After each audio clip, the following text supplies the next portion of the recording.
هقول لكم النهارده على احسن واطعم طريقه تعملوا بيها الحواوشي، وايه السر اللي بيخلي كميه اللحمه عندكم تتضاعف جدا وفي نفس الوقت بيبقى طعمها حلو جدا ومن غير اي اضافات غريبه، وازاي نقدر نخزن الحواوشي لاطول فتره ممكنه. اول حاجه انا عندي نص كيلو من اللحمه المفرومه، وعندي من نص كيلو لكيلو الا ربع بصل مفروم او مبشور، وهنا عندي 100 جرام ليا مفرومه، وهنا عندي قرن فلفل حراق، وهنا عندي 2 فلفل رومي مقطعاهم مكعبات صغيره.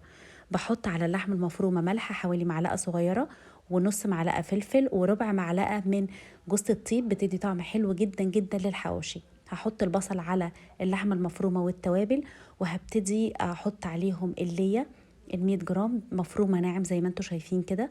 وسبت الفلفل الحراق على جنب، وحطيت الفلفل الرومي الاول علشان هقسم الكميه لاتنين، جزء بالحراق وجزء مش حراق.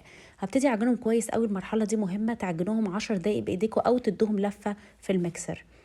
بعد كده هنا دي حاجه سحريه، تحطوا معلقه دقيق على الكميه بتاعتكم. انا حطيت معلقه هنا ومعلقه هنا، المعلقه دي بتخلي الحواوشي عندي مترابط جدا وما بيفكش منكم. معلقه الدقيق دي سحريه، اوعوا تستغنوا عنها، ويعني جربوها هتعجبكم جدا.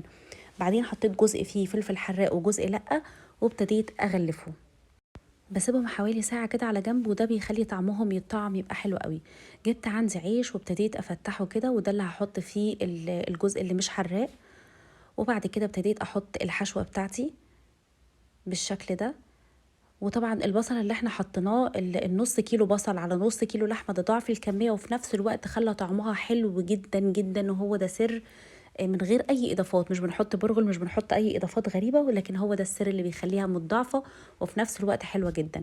انا هنا بحب اخزن جزء عندي، فبجيب علبه احطها في الفريزر. حطيت كيس من تحت، وابتديت ارص كميه العيش. العيش بيبقى طازة، وتحطوا فيه الحواوشي، وبعد كده تحطوا فيه اللحمة المفرومة، وبعد كده تخزنوه. بحط بين كل طبقة والتانية كيس، وبقفلها وبشيلها عندي في الفريزر، بتبقى جاهزة للطوارئ في أي وقت. لانش بوكس، حد جعان فجأة في أي وقت مش قادرين تعملوا فيه أكل، الحاجات دي بتبقى كويسة جدا. نفس الكلام بعمله في العيش الكبير، وبرده بسيبه بخزنه. ممكن تحطوه برضو في اكياس. لو حبيتوا تعملوه بتطلعوه من قبلها بساعة علشان يفك، وبعد كده انا برصه في صينية وبحطه في الفرن. بديله دهنة خفيفة جدا جدا من السمنة، لان هو اوريدي جواه دهون. من ناحيتين بحط سمنة عليه من الناحيتين علشان يحمر عندي ويبقى حلو. وابتدي احطه في الفرن، بياخد ربع ساعة تقريبا على الناحية الاولى، وربع ساعة كمان على الناحية التانية، او على حسب ما العيش عندكم يحمر. وبس كده يبقى عندي جاهز. نفس الكلام برضو هنعمله في العيش الكبير، وعايزه اقول لكم مش بتاخد اي مجهود خالص، طعمه خرافي. جربوه بنفس اللي انا كاتباه بالظبط، وهسيب لكم كل حاجه في الديسكريبشن تحت.